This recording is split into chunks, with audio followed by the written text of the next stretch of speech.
अब किस बात कर ली जाए कुछ सॉफ्टवेयर के बारे में। हाँ,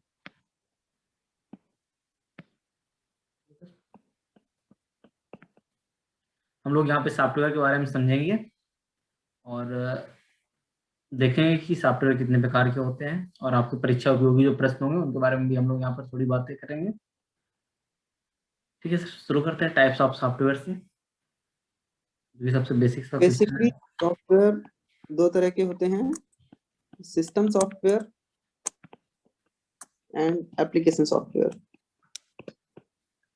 सिस्टम सॉफ्टवेयर वो सॉफ्टवेयर हैं जो कंप्यूटर सिस्टम को कंट्रोल करने के काम आते हैं, कंप्यूटर सिस्टम को और आगे फर्दर डेवलप करने के काम में आते हैं, और कंप्यूटर सिस्टम की जो सेटिंग्स हैं उनको कस्टमाइज करने के काम में आते हैं। मतलब वो सिस्टम से रिलेटेड हैं सारी चीजें। और एप्लीकेशन सॉफ्टवेयर बेसिकली वो सॉफ्टवेयर हैं जो किसी एक पर्पस को सॉल्व करने के लिए हम उसको डेवलप करते हैं और उसको अप्लाई करते हैं किसी चीज में, और अपने किसी प्रॉब्लम को सॉल्व करने की कोशिश करते हैं। तो सिस्टम सॉफ्टवेयर का जो काम है वो मेनली सिस्टम ओरिएंटेड है, सिस्टम को कंट्रोल करना, कंप्यूटर सिस्टम को और फर्दर डेवलप करना, कंप्यूटर सिस्टम की सेटिंग्स को कस्टमाइज करना। तो उस बेस पे इसके फर्दर सब पार्ट्स हैं, system control software, system support software and system utility software.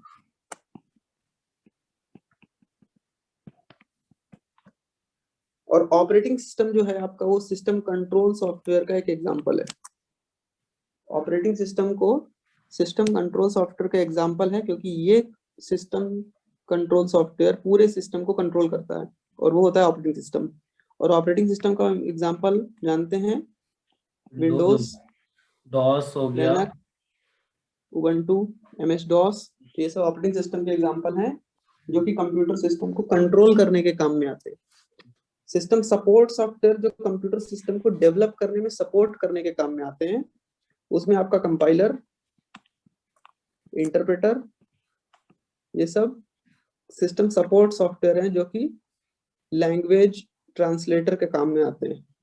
मतलब कंप्यूटर सिस्टम को और फर्दर अगर डेवलप करना है, मतलब उसकी प्रोग्रामिंग करनी है, तो वहां पे सपोर्ट कौन करता है? जो लैंग्वेज ट्रांसलेटर होते हैं वो सपोर्ट करते हैं। तो लैंग्वेज ट्रांसलेटर कौन कौन से हैं? कंपाइलर है और इंटरप्रेटर है, असेंबलर है। तो ये सब system support software. Then system utility software, मतलब सिस्टम सही तरीके से काम करे, हम उसकी सेटिंग्स ऐसी रखें, उसको कस्टमाइज ऐसा करें, तो उसके जो टूल्स होते हैं वो सब सिस्टम यूटिलिटी सॉफ्टवेयर के अंदर आते हैं। इसके एग्जांपल में जैसे डिस्क डिफ्रैगमेंटर, कुछ लोगों ने देखा होगा, कुछ लोगों ने नहीं देखा होगा आज तक। डिस्क डिफ्रैगमेंटर का मतलब होता है कि मेरे पास जो local disk C, local disk D इस तरीके से होता है विंडोज के अंदर, उनको इफिशियंट वे में डिस्क आपकी काम करें, उसके लिए सेटिंग्स के अंदर आप देखेंगे, सर्विसेज के अंदर जाकर देखेंगे विंडोज में, तो डिस्क डिफ्रैगमेंटर नाम का एक टूल है जिसको यूज करके आप अपने मेमोरी की इफिशियंसी को बढ़ा सकते हैं। मतलब तो एक ये सब फाइल अगर सिस्टम 5 जगह सेव सॉफ्टवेयर। है तो उसको एक जगह सेव कर दिया जाए, जिससे कि आपका जो स्पेस है वो थोड़ा बच सके। हाँ, इसी प्रोसेस को बोलते हैं डिफ्रैगमेंटेशन। फ्रैगमेंटेशन है आपकी मेमोरी के अंदर, उस फ्रैगमेंटेशन को हटा के एक जगह स्टोर करना है और पूरे एक एक साथ जितनी बची हुई फ्री स्पेस है उसको एक साथ ले आना है एक्यूमुलेट करके, तो उसको बोलते हैं डिफ्रैगमेंटेशन। उससे मेमोरी की इफिशियंसी बढ़ती है। हाँ, ये आप समझ रहे होंगे सिमिलर यूटिलिटी सॉफ्टवेयर से। इसी का यूटिलिटी सॉफ्टवेयर का एप्लीकेशन। एग्जांपल और भी आता है, डिस्क कंप्रेशन का काम भी करता है। जो डिस्क को कंप्रेस करती है, क्या होता है, थोड़े से इसमें स्पेस ज्यादा हो जाए। इसमें टेक्स्ट एडिटर भी आता है आपका, एंटीवायरस हो गया, डिस्क क्लीनर्स हो गया, सब इसके एग्जांपल हो जाएंगे आपके। सिस्टम यूटिलिटी सॉफ्टवेयर के एग्जांपल हो जाएंगे। ठीक है सर। और एप्लीकेशन सॉफ्टवेयर में जनरल पर्पस जो कि सब लोग यूज करते हैं, जैसे MS word, Microsoft office, actually जो भी है वो पूरा जनरल पर्पस है क्योंकि उसमें जितने भी सॉफ्टवेयर हैं वो सब जनरल पर्पस के लिए हैं। टैली जनरल पर्पस है, और ओरेकल जनरल पर्पस है। तो जितने भी जनरल पर्पस मींस जो भी है जनरल पर्पस के लिए डेवलप किए गए जो सब लोग यूज कर सकते हैं, सिंपल है, नोटपैड, वर्डपैड, ये सब क्या है? जनरल पर्पस है। और उसके बाद होते हैं कुछ specific purpose. Specific purpose application software, और ये डेवलप किए जाते हैं किसी एक स्पेसिफिक पर्पस को ध्यान में रखते हुए। जैसे बैंकिंग इंडस्ट्री के जो सॉफ्टवेयर होते हैं वो एक जनरल पर्पस नहीं है, कोई भी अपने में इंस्टॉल नहीं कर सकता। यूनियन बैंक अपना बैंकिंग इंडस्ट्रीज का सॉफ्टवेयर अपने मन से अपनी रिक्वायरमेंट के हिसाब से डेवलप करके लिया हुआ है। अदर बैंक अपनी रिक्वायरमेंट के हिसाब से अपना सॉफ्टवेयर डेवलप करवाए हुए हैं। तो इस तरीके से स्पेसिफिक पर्पस एप्लीकेशन सॉफ्टवेयर है जो स्पेसिफिक पर्पस को ध्यान में रखते हुए उनके रिक्वायरमेंट्स को एनालिसिस करके डेवलप किए गए हैं, जो सिर्फ उनकी रिक्वायरमेंट के लिए सेटिस्फाई करने के लिए बनाए गए हैं। तो बस उनको आप बोलते हैं ऐसे समझ लीजिए स्पेसिफिक। कि जो जनरल पर्पस सॉफ्टवेयर होते हैं वो पब्लिक टॉयलेट है जिसको सभी लोग इस्तेमाल कर सकते हैं, और जो स्पेशल पर्पस जो आपके एप्लीकेशन सॉफ्टवेयर हैं वो ऐसे मतलब आपका घर का बाथरूम है जो आपने अपनी सुविधा के अनुसार बनाया हुआ है। ठीक है सर। ओके, ठीक है। तो सॉफ्टवेयर में और कुछ सर? नहीं सॉफ्टवेयर के पार्ट में तो इतना ही है जो होगा। ये जो कुछ क्वेश्चंस आते हैं ना कि ये सिंगल यूजर ऑपरेटिंग सिस्टम क्या है, मल्टी यूजर ऑपरेटिंग सिस्टम क्या होता है, मल्टीटास्किंग ऑपरेटिंग सिस्टम क्या होता है, वो यूजर ऑपरेटिंग सिस्टम के पार्ट, हाँ जी ऑपरेटिंग सिस्टम के पार्ट हैं।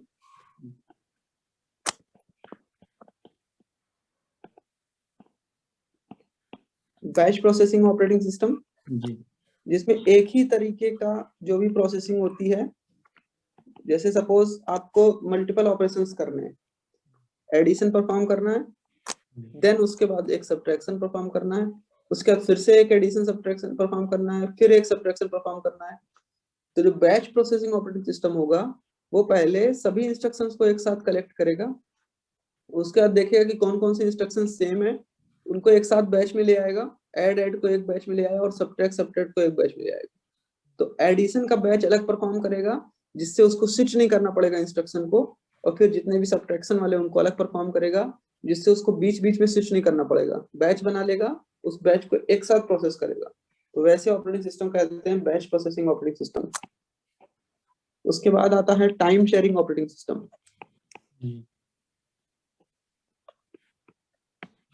Suppose n number of processes are there, n processes हैं, तो जो ऑपरेटिंग सिस्टम है वो उन सभी n प्रोसेसेस को कुछ कुछ एक टाइम स्लॉट बनाएगा। Suppose the time slot is delta t and that delta t time slot will be given to each and every process one by one in sequence. The first process will get the operating system for delta t time, उसके बाद next process will get the processor for again delta t time।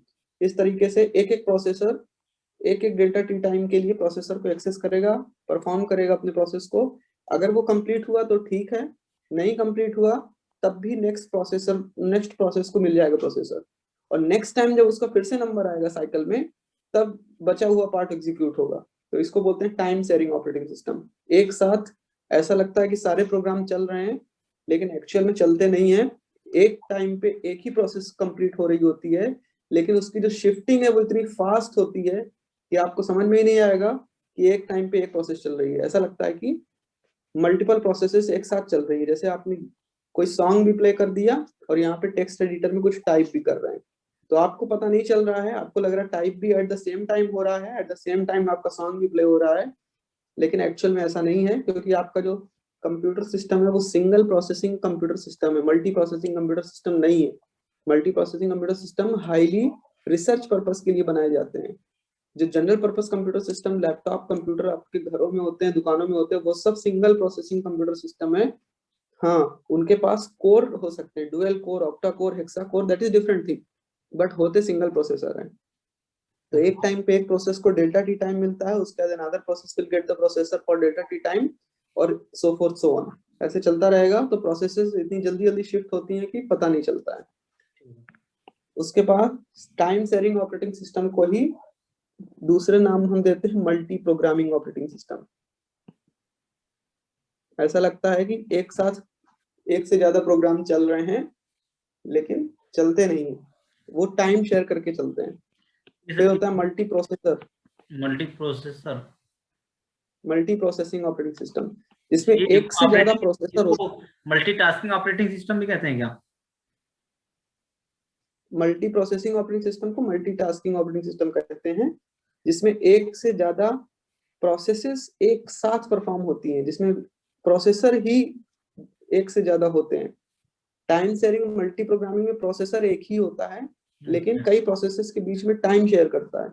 लेकिन multi processing में क्या होता है कि processor ही multiple होते हैं और वो multiple processor at the same time multiple processes को एग्जीक्यूट करते हैं। So these are always much more efficient, much more effective, much more reliable rather than time sharing operating system. But time sharing operating system basically develop किए जाते हैं general purpose के लिए, और multi processing develop किए जाते हैं specific और हायर एक्यूरेसी पर्पस के लिए।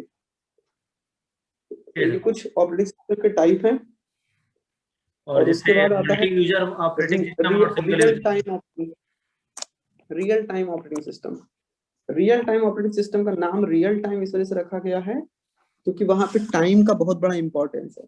अगर वहां पे टाइम इधर से उधर हो गया फ्रैक्शन ऑफ सेकंड्स के लिए भी, तो मेरे कंप्यूटर सिस्टम रखने का पर्पस ही सॉल्व नहीं होता। सपोज मेडिकल इमरजेंसी के केस में टाइम बहुत इंपॉर्टेंट है। फ्रैक्शन ऑफ टाइम के लिए भी कंप्यूटर सिस्टम लैग नहीं करना चाहिए। तो वहां जो ऑपरेटिंग सिस्टम हाई इफिशियंसी के लगाए जाते हैं उनको बोलते हैं रियल टाइम ऑपरेटिंग सिस्टम। बिल्कुल रियल टाइम पे एक्यूरेट डेटा को प्रोसेस करके एक्यूरेट रिजल्ट देना उनका काम है। तो सैटेलाइट के क्षेत्र में या कुछ ऐसी चीजें जिनमें अगर सही टाइम पे सही निर्णय नहीं हुआ तो कुछ हार्मफुल प्रोसेसेस हैपन हो सकती हैं, जिससे किसी को किसी भी तरह का कोई हार्म हो सकता है। तो उस केस में हाईली एक्यूरेसी की रिक्वायरमेंट होती है और उसको अटेन करने के लिए ऑपरेटिंग सिस्टम डेवलप किए जाते हैं जिनको बोलते हैं रियल टाइम ऑपरेटिंग सिस्टम। और ये मल्टी यूजर और सिंगल यूजर ऑपरेटिंग सिस्टम का क्या मामला है? हाँ, सिंगल यूजर और मल्टी यूजर ऑपरेटिंग सिस्टम कुछ और पार्ट हैं जो अलग पर्सपेक्टिव को ध्यान में रख के डेवलप किए गए हैं। सिंगल यूजर का मतलब तो ऑब्वियस है कि एक ऑपरेटिंग सिस्टम को एक टाइम में सिर्फ एक यूजर लॉगिन कर सकता है। आपने अपने विंडोज में 2-4 यूजर बना के रखे होंगे, लेकिन आप देखोगे कि एक टाइम में एक यूजर अगर उसमें लॉगिन कर पा रहा है, दूसरा user eight the same time अगर लॉगिन ना कर पाए, तो उसको हम बोलेंगे सिंगल यूजर ऑपरेटिंग सिस्टम। कि at a time only single user can operate the operating system. लेकिन अगर बाबू सोना नाम से आपने 2 अकाउंट बना रखे हैं और उसमें बाबू सोना एक साथ आपके एक्यूरेट नहीं कर पा रहे हैं, तो ये समझ लीजिए आपका सिंगल यूजर ऑपरेटिंग सिस्टम है और दोनों एक साथ काम कर पा रहे हैं तो आपका मल्टी यूजर ऑपरेटिंग सिस्टम। ऐसा ही क्यों sir? Multi user operating system एक मेन फैसिलिटी प्रोवाइड करता है जिसको बोलते हैं remote login facility. Remote login facility का मतलब है कि आप कहीं और बैठे हैं, आपका कंप्यूटर सिस्टम कहीं और रखा है, दोनों में फिजिकल डिस्टेंस है, आप अपने कंप्यूटर सिस्टम को या लैपटॉप को एक्सेस नहीं कर पा रहे हैं, इसके बावजूद आप माइक्रोसॉफ्ट का अकाउंट को लॉगिन करके अपने घर वाले कंप्यूटर सिस्टम जो घर में रखा है लेकिन आप घर में नहीं है, तो उसको आप रिमोट लॉगिन फैसिलिटी के द्वारा लॉगिन कर सकते हैं और उस कंप्यूटर सिस्टम पे काम भी कर सकते हैं।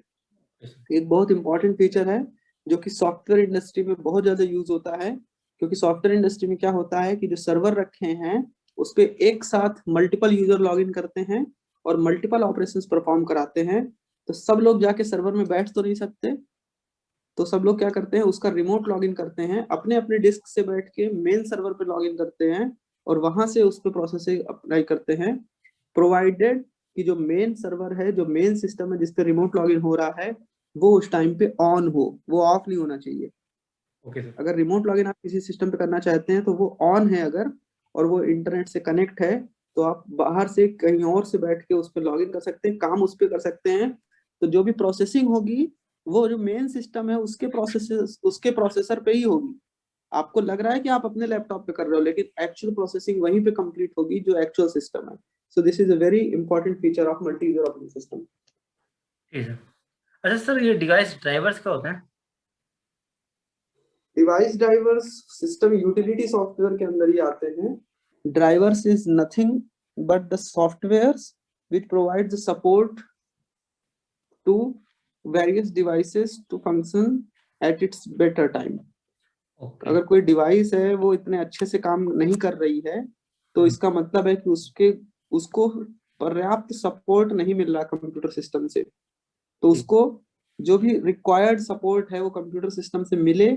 उसको कितने बिट का इनपुट बस चाहिए, कितने बिट का आउटपुट बस चाहिए, क्या उसके कॉन्फ़िगरेशन है, उसके कॉन्फ़िगरेशन को कंप्यूटर सिस्टम से मैच कराने का जो काम है वो डिवाइस का ड्राइवर करता है।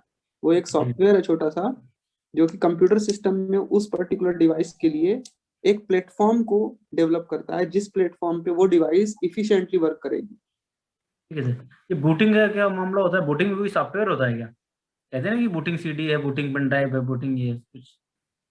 नहीं, बूटिंग एक सॉफ्टवेयर नहीं है, बूटिंग एक बस केवल एक प्रोग्राम है, बूट प्रोग्राम जिसको बोलते हैं। मतलब एक और बूट प्रोसेस है, मतलब प्रोग्राम प्रक्रिया है। जब कंप्यूटर सिस्टम ऑन होता है, तो कंप्यूटर सिस्टम ऑन होने के टाइम पे जो बूट प्रोग्राम होता है उसको ऑपरेटिंग सिस्टम सबसे पहले एग्जीक्यूट करता है। जब आपका ओके। कोई काम नहीं हो रहा होगा, आपने सिर्फ स्विच ऑन किया कंप्यूटर का, पावर बटन ऑन किया, तो ऑपरेटिंग सिस्टम लोड होने के बाद सबसे पहला प्रोग्राम जो एग्जीक्यूट करता है उस प्रोग्राम का नाम है बूट लोडर प्रोग्राम।